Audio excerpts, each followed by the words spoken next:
Hello అందరికీ పాత స్కార్ఫ్తో hand bag ఎలా తయారు చేసుకోవాలో చూద్దాం. పొడవు 22, వెడల్పు 4 ఇంచెస్ తీసుకొని అదే మెజర్మెంట్తో 2 క్లాతులు కట్ చేసుకొని మధ్యలో బియ్యం బస్తా కవర్ని ఉంచి నిలువుగా అడ్డంగా లైన్స్ అనేవి స్టిచ్ చేసుకోవాలి. తర్వాత ఆ క్లాత్ని సమానంగా మడిచి కింద అటు 2.5 ఇటు 2.5 మార్క్ చేసుకొని కట్ చేసుకోవాలి.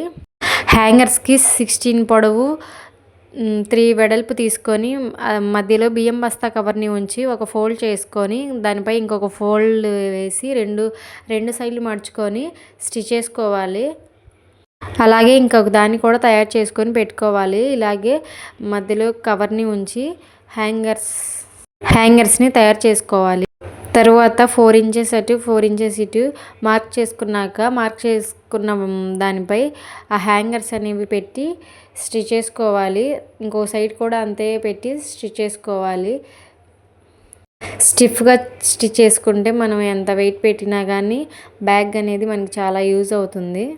తర్వాత జిప్ యాడ్ చేసుకోవాలి. జిప్పై లైనింగ్ యాడ్ చేసుకొని దాన్ని మడిచి ఫోల్డ్ చేసుకొని కుట్టామంటే పోగులు అనేవి కనపడకుండా ఉంటాయి.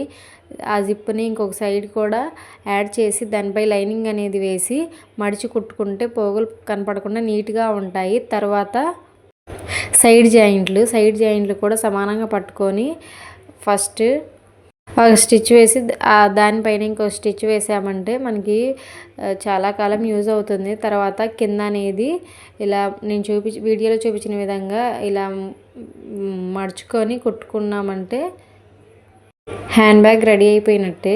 బయట హ్యాండ్ బ్యాగ్ కొనాలంటే 150-200 పడుతుంది. మనం ఇలాగే పాత క్లాతులతో ఇలా హ్యాండ్ బ్యాగ్ తయారు చేసుకున్నామంటే మనకి చాలా యూజ్ అవుతుంది బయటికి తీసుకెళ్ళడానికి. ఈ వీడియో కనుక మీకు నచ్చితే ఒక చిన్న లైక్ ఇవ్వండి. Thank you.